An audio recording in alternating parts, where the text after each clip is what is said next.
আসসালামু আলাইকুম ভিউয়ার্স, বাংলাদেশের সর্বশেষ আপডেট সংবাদে আপনাদের স্বাগত।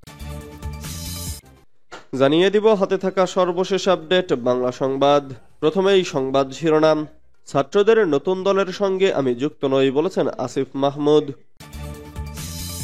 এরপর জানিয়ে দিব রাতের ভোটের কারিগর সেই 22 ডিসির পাসপোর্ট বাতিল।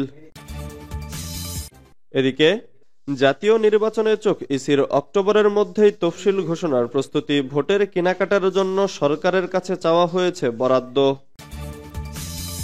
আরও জানিয়ে দিব নতুন দলের আত্মপ্রকাশ অনুষ্ঠানে খালেদা জিয়াকে আমন্ত্রণ। সর্বশেষ জানিয়ে দিব আগামী 3 দিন যেমন থাকবে আবহাওয়া। এতক্ষণ শুনছিলেন সংবাদ শিরোনাম, এবারে বিস্তারিত। তবে অনুরোধ থাকবে ভিডিওটিতে একটি লাইক করবেন এবং কমেন্ট করে জানিয়ে দিবেন কোন জেলা থেকে আপনি আমাদের এই ভিডিওটি দেখছেন।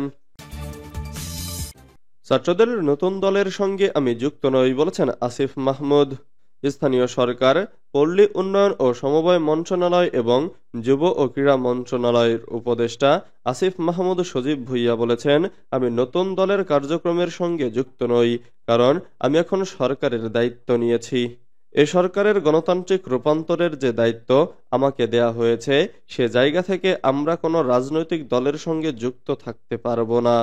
বৃহস্পতিবার সন্ধ্যায় কুমিল্লার মুরাদনগরে নিজ গ্রামে আকুবপুর উচ্চ বিদ্যালয় মাঠে স্থানীয় গ্রামবাসীর সঙ্গে মতবিনিময় সভায় এসব কথা বলেন তিনি। আসিফ মাহমুদ সজীব ভুইয়া বলেন, স্থানীয় সরকার নির্বাচন নিয়ে এখনো পর্যন্ত চূড়ান্ত কোনো সিদ্ধান্ত হয়নি। এ বিষয়ে আলোচনা চলছে, সিদ্ধান্ত হলে আপনারা জানতে পারবেন। তিনি বলেন, আইনশৃঙ্খলা পরিস্থিতি স্বাভাবিক করতে সরকার অনেকগুলো উদ্যোগ নিয়েছে। মেট্রোপলিটন সিটিগুলোতে ছিনতাই বেড়ে গিয়েছিল, সরকার টহল জোরদার করেছে।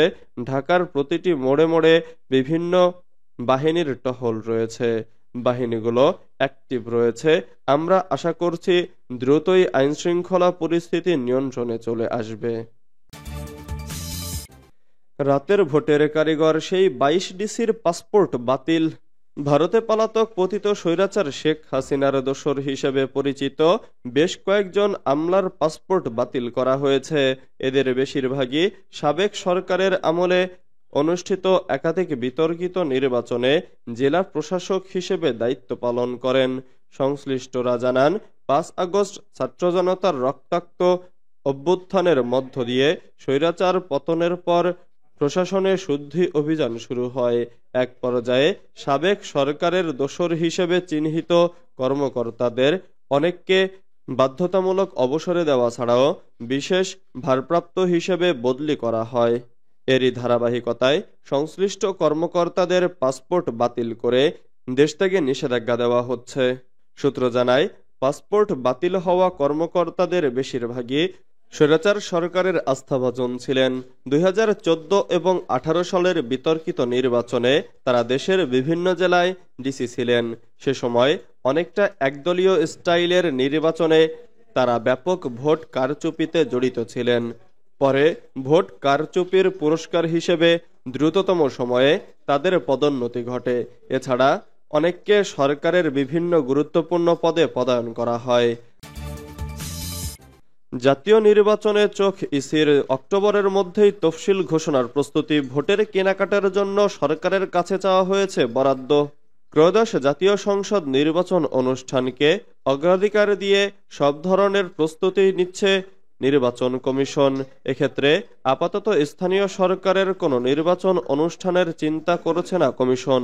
আগামী ডিসেম্বরে সংসদ নির্বাচন অনুষ্ঠানের কথা চিন্তায় রেখে অক্টোবরের মধ্যেই তফসিল ঘোষণার প্রস্তুতি চলছে। সংসদ নির্বাচনের প্রস্তুতি হিসেবে সংসদীয় আসনের সীমানা নির্ধারণে ইতোমধ্যে আইন সংশোধনের জন্য মন্ত্রণালয় পাঠিয়েছে সাংবিধানিক এ সংস্থাটি। এছাড়া নির্বাচনী বিভিন্ন আইনকানুন সংশোধনের প্রস্তুতিও চলছে। নির্বাচনী কেনাকাটার জন্য সরকারের কাছে বরাদ্দ চেয়েছে নির্বাচন কমিশন। ত্রয়োদশ সংসদ নির্বাচন অনুষ্ঠানের জন্য সরকারের কাছে প্রায় 3000 কোটি টাকা বরাদ্দ চেয়েছে নির্বাচন কমিশন। এ নির্বাচন পরিচালনা ও আইনশৃঙ্খলা খাতে প্রায় 2800 কোটি টাকা চেয়েছে কমিশন। এজন্য ভোটের তালিকা প্রস্তুত কার্যক্রম জাতীয় পরিচয়পত্র মুদ্রণ ও বিতরণ, নির্বাচন ক্যালেন্ডার অনুযায়ী ভোটার তালিকা খাতে 2025-26 অর্থ বছরে 69,25,005 টাকা। ইসির কর্মকর্তা বলেছেন, জুনের আগে স্থানীয় সরকারের কোনো নির্বাচন অনুষ্ঠান সম্ভব নয়, কেননা ভোটার তালিকা থেকে মৃত ভোটার বাদ দেওয়ার জন্য ভোটার তালিকা হালনাগাদ করেছে ইসি। এ কাজ শেষ হবে জুনের মধ্যে। ইসি বলছে, স্থানীয় ও জাতীয় দুটি নির্বাচন একসঙ্গে করা সম্ভব নয়। স্থানীয় নির্বাচন করতে গেলে 1 বছর সময় লাগে, এতে জাতীয় নির্বাচন পিছিয়ে যাওয়ার সম্ভাবনা রয়েছে। নতুন দলের আত্মপ্রকাশ অনুষ্ঠানে খালেদা জিয়াকে আমন্ত্রণ। নতুন দলের আত্মপ্রকাশ অনুষ্ঠানে বিএনপি চেয়ারপারসন খালেদা জিয়াকে আমন্ত্রণ জানিয়েছে জাতীয় নাগরিক পার্টির একটি প্রতিনিধি দল। বৃহস্পতিবার রাতে বিএনপিকে দাওয়াত দিতে সংসদ ভবনের এলডি হলে দলটির বর্ধিত সভাস্থলে যান জাতীয় নাগরিক পার্টির 3 সদস্যের প্রতিনিধি। এ সময় বিএনপির ভারপ্রাপ্ত চেয়ারম্যান তারেক রহমান, মহাসচিব মির্জা ফখরুল ইসলাম আলমগীর সহ দলটির সব কর্মীকে আজকের আয়োজনে দাওয়াত দেওয়া হয়। বৈষম্য বিরোধী ছাত্র আন্দোলনের মুখ্য সংগঠক হান্নান মাসুদের নেতৃত্বে একটি প্রতিনিধি দল এ আমন্ত্রণ জানায়। বিএনপির মিডিয়া সেলের সদস্য সাইরুল কবির খান এ তথ্য নিশ্চিত করেছেন। সাইরুল জানান, বিএনপির জ্যেষ্ঠ যুগ্ম মহাসচিব রুহুল কবির রিজভী তাদের আমন্ত্রণপত্র গ্রহণ করেছেন। আমন্ত্রণ জানানোর পর নিজের ভেরিফাইড পেজ থেকে ফেসবুকে একটি পোস্ট দেন আব্দুল হান্নান মাসউদ।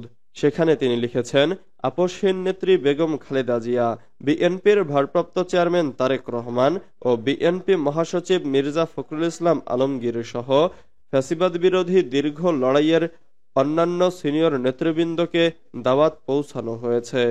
আমাদের দাওয়াত পেয়ে বিএনপির ভারপ্রাপ্ত চেয়ারম্যান তারেক রহমান আত্মপ্রকাশ করতে যাওয়া নতুন রাজনৈতিক দলের প্রতি শুভকামনা জানিয়েছেন। জাতীয় নাগরিক কমিটি ও বৈষম্য বিরোধী ছাত্র আন্দোলনের উদ্যোগে আজ শুক্রবার আত্মপ্রকাশ করতে যাওয়া নতুন রাজনৈতিক দলের নাম জাতীয় নাগরিক পার্টি।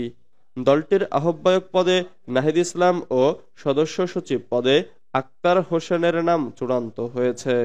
এছাড়া নাসিরউদ্দিন পাটোয়ারীকে প্রধান সমন্বয়কারী, সামান্তা শারমিনকে জ্যেষ্ঠ যুগ্ম আহ্বায়ক, হাসনাত আবদুল্লাহকে দক্ষিণাঞ্চলের মুখ্য সংগঠক, সার্জিস আলমকে উত্তরাঞ্চলের মুখ্য সংগঠক, আব্দুল হান্নান মাসুদকে যুগ্ম আহ্বায়ক ও সালেউদ্দিন রিফাতকে দপ্তর সম্পাদক পদে চূড়ান্ত করা হয়েছে।